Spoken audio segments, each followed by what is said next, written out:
Un jeu de rôle, c'est un jeu qui se construit sur des choix et sur de la chance. Mais est-ce qu'on veut avoir ces deux éléments-là à part égale dans notre partie? On en parle aujourd'hui.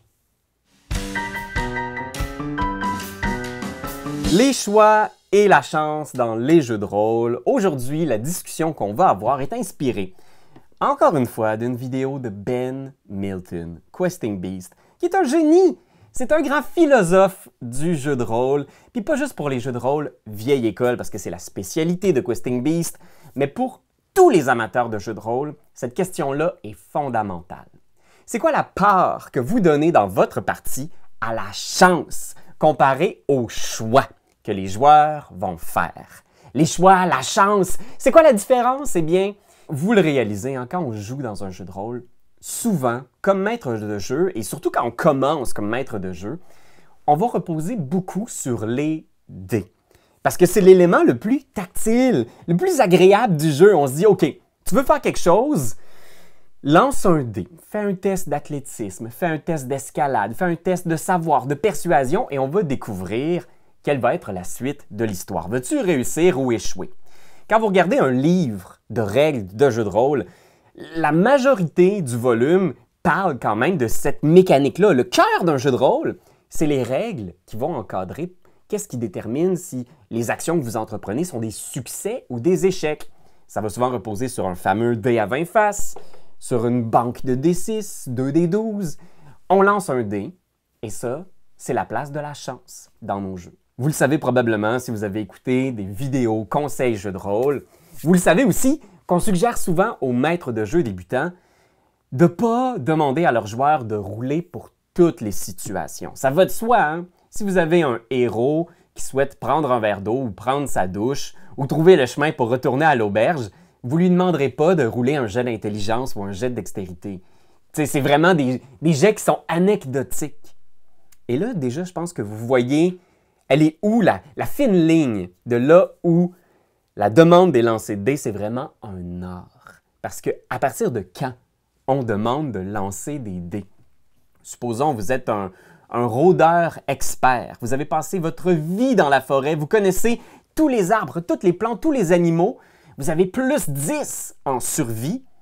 Avez-vous réellement besoin de rouler un dé pour trouver votre chemin pour vous rendre jusqu'au village ou trouver le chemin pour vous rendre aux vieilles ruines? Si vous êtes un roublard et que vous êtes un expert en subtilité, avez-vous besoin de lancer un dé pour déterminer si vous allez assassiner un garde qui dort?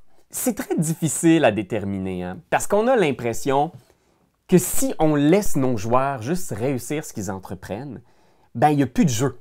Si chaque action de vos héros spécialistes est toujours un succès, ben on n'a plus à ce moment-là la peur de l'échec.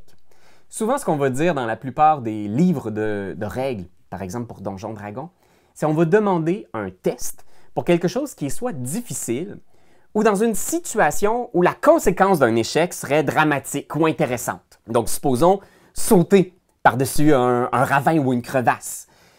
Je veux dire, oui, OK, parfait, t'es un champion, 18 de force, peut-être même que dans ton passé, t'es un champion d'athlétisme qui a gagné des médailles d'or à Berlin aux Jeux olympiques de 1938.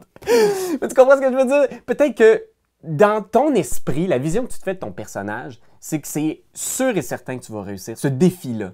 Mais peut-être que ton maître de jeu va te dire, OK, ben roule un jet d'athlétisme, puis qu'on va obtenir un 1 sur le dé. Et là, soudainement, les dés ne résonnent plus avec ce que tu t'imagines de ton personnage, avec ce qu'on s'imagine de notre histoire. Et en plus, je ne sais pas si vous réalisez le nombre de dés parfois qu'on roule dans une soirée, mais on roule tellement!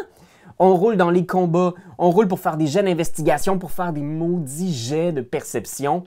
Ça nous gruge beaucoup de notre temps, surtout quand il y a des caractéristiques ou des pouvoirs ou des habiletés qui viennent modifier ces roulés de dés-là. Ça fait qu'on peut passer peut-être le tiers de notre soirée à lancer des dés ou vérifier les choses sur notre feuille. L'autre gros désavantage de demander à vos joueurs de rouler pour toutes les situations, c'est que vos joueurs vont souvent avoir le nez dans leur fiche de personnage. Puis moi, je sais qu'il y a plusieurs maîtres de jeu qui viennent dans les commentaires et qui me disent « Comment je fais pour engager mes joueurs avec l'histoire?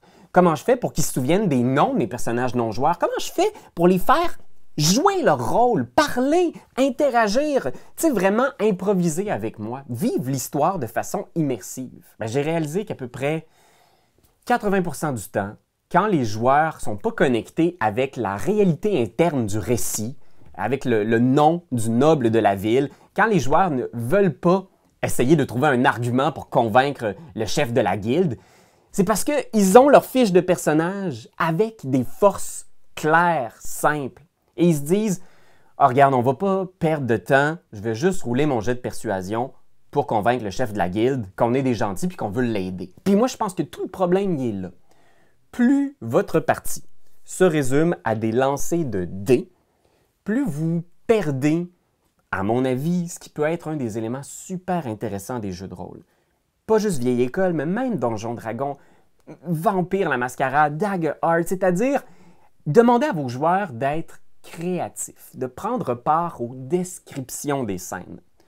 On n'est pas tous des comédiens, on n'est pas tous des improvisateurs, mais quand on demande à nos joueurs de faire des choix concernant la réalité fictive qu'on est en train de bâtir, bien à ce moment-là, ils sortent leur nez de leur feuille de personnage pour imaginer, interagir, se regarder, vous regarder. C'est quoi un choix? Parce que c'est l'autre aspect des jeux. Hein? On a la chance. Ça, c'est le moment où on va lancer un dé pour déterminer si on touche ou non le dragon ou la liche. Mais des choix. Ça, c'est une autre mécanique super importante qui, à mon avis, devrait être expliquée dans les livres de règles à la même hauteur, à la même mesure, parce que c'est tellement important les choix dans les jeux de rôle et c'est aussi le fun. Je ne sais pas si ça vous est déjà arrivé de faire une session complète de jeux de rôle où on ne lance jamais un dé. Et pourtant, on a quand même du plaisir. Moi, ça m'est arrivé très, très souvent. Souvent dans des jeux de rôle sociaux ou politiques, à la Game of Thrones ou à la Vampire la Mascarade. Puis ce qui est intéressant alors, même si on ne lance pas de dés et qui garde notre attention sur qu'est-ce qui se passe, ce sont les choix que notre personnage fait. Avec quelle faction on va décider d'interagir. Il y a plusieurs nobles réunis pendant la fête, lesquels on va essayer d'espionner, d'observer. Tout ça, ce sont des choix. Vous devez donc créer un scénario ou des opportunités pour vos joueurs de choisir entre différents lieux, différents alliés, différents aussi sacrifices. Moi, souvent, dans les dernières parties que j'ai roulées, j'ai réalisé qu'il y a un élément intéressant à parfois demander à un de mes joueurs de sacrifier quelque chose pour réussir quelque chose qui serait théoriquement impossible. Je vais demander, par exemple, d'ajouter comme ingrédient de sort pour ressusciter un personnage, de sacrifier quelque chose de symbolique. Que ce soit un objet magique, une partie de son passé, un souvenir, une habileté, un pouvoir.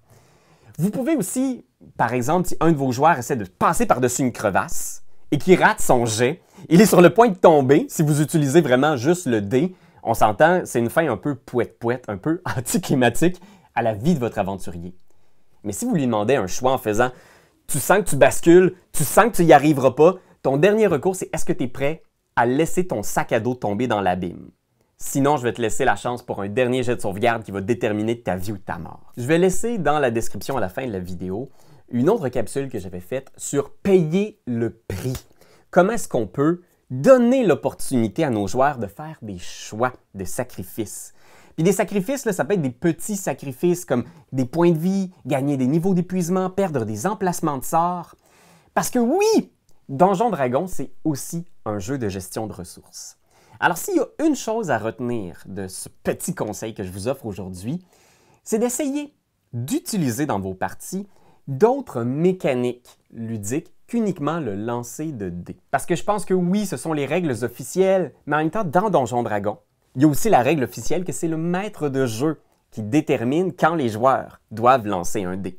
Et vous pouvez, rule as written, choisir de ne pas demander de test à vos joueurs pour des choses dans lesquelles ils sont des spécialistes. Puis vous allez voir qu'il y a quelque chose de vraiment, je pense, de vraiment agréable pour les joueurs de réaliser que le grand magicien n'a pas besoin de rouler un jet de connaissances pour reconnaître un langage ancien. Ou que le roublard expert n'a pas besoin de rouler un jet de discrétion pour disparaître au milieu d'une manifestation. Vous allez voir que vous allez tellement en plus renforcer le mythe qu'ils créent autour de leur personnage. Ça ne veut pas dire de se débarrasser de ces bonnes vieilles pierres de mathématiques utilisez-les bien sûr. Mais vous allez voir que quand on roule un petit peu moins, les jets de dés ont autant plus de signification. Ils sont aussi plus excitants quand on n'est pas toujours en train de les rouler à chaque 5 secondes. Fait que voilà Internet, je suis curieux. Combien de fois vous lancez le D20 au cours d'une session de jeu de rôle? Moi, c'est 37,5. Ce sont tous des vrais chiffres, quantifiés à la mitaine par Benjamin Desiel. Fait qu'on se retrouve très bientôt Internet. Puis si vous voulez nous voir lancer de jolis D12, on a officiellement notre campagne de Dagger Art qui est disponible sur Patreon. Alors si vous voulez voir l'équipe Etugame explorer un univers de cow-boy fantastique, ben suivez le petit lien là, qui mène à Patreon. C'est bien bon, vous allez voir.